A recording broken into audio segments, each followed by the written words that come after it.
اہل زاویہ کی طرف سے آپ سب کی خدمت میں السلام علیکم۔ میرا آج کا موضوع ہے اندر اور باہر کی شخصیت کی میچنگ۔ اشفاق احمد کہتے ہیں کہ ایک بار میں اٹلی گیا، وہاں پر میں اپنی یونیورسٹی سے واپس آ رہا تھا گھر کی طرف، تو تب میں نے ایک سکھ کو دیکھا۔ اس کا جو حلیہ تھا وہ ایک پیور سکھ انسان کا تھا، جس سے مجھے اس کو پہچاننے میں بہت زیادہ آسانی ہوئی۔ میں جا کر اس کو ملا اور اردو بولتے ہوئے میں نے اس سے بات کی تو وہ بے حد خوش ہوا۔ وہ کہتا ہے کہ یہاں پہ میں 3 دن سے آیا ہوں اور کوئی میری بولی نہیں سمجھتا، یہاں پہ لوگ انگلش بھی نہیں جانتے، تو مجھے کہتا ہے مجھے آئس کریم کھانی ہے، مجھے گرمی لگ رہی ہے اور میں نے آئس کریم کھانی ہے، مجھے بتاؤ کہ آئس کریم کو اٹلی میں کیا کہتے ہیں؟ میں نے اسے کہا کہ جلاتو کہتے ہیں۔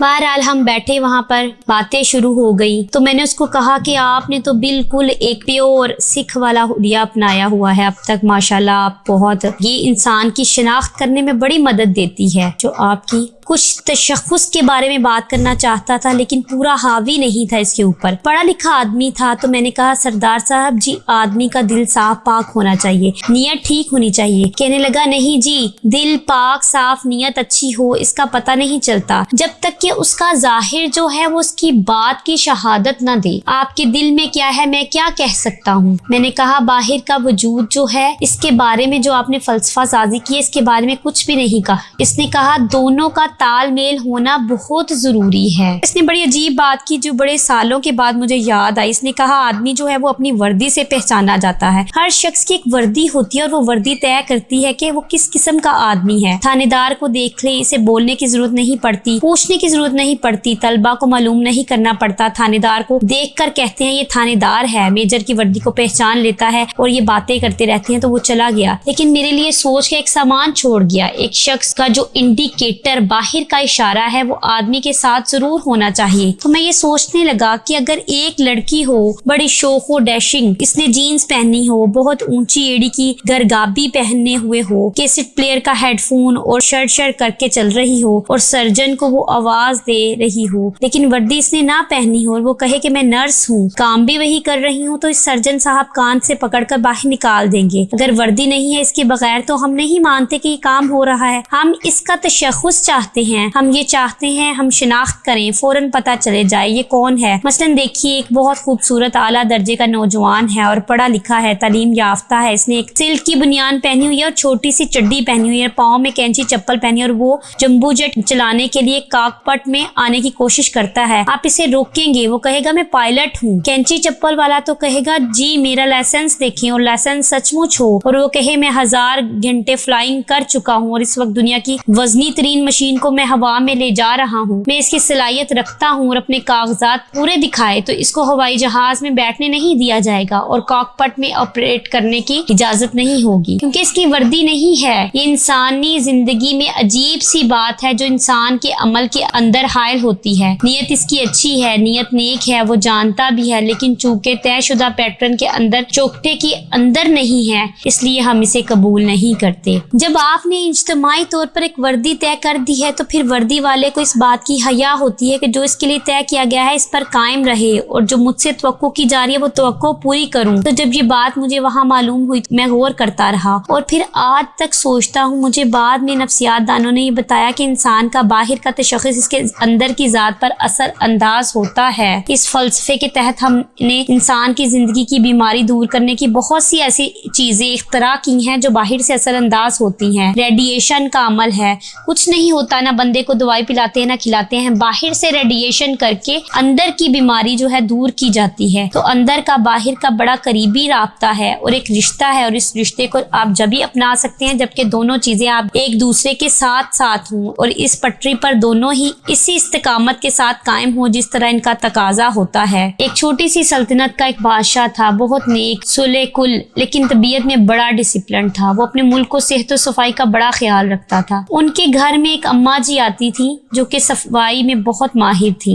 وہ اماں جی اپنا ایک خاص مقام رکھتی تھی۔ ایک دفعہ کیا ہوا کہ اماں جی بیمار پڑ گئیں تو انہوں نے اپنے ایک بڑے نوجوان اور خوبصورت نظر آنے والے بیٹے کو صفائی کا سامان دے کر محل میں بھیج دیا کہ تو جا کے صفائی کر۔ جب تیسرے کمرے میں جھاڑو لگا کر باہر نکل رہا تھا تو شہزادی غسل خانے سے نہا کے کھلے بال لے کر آ رہی تھی اور اس نے زندگی میں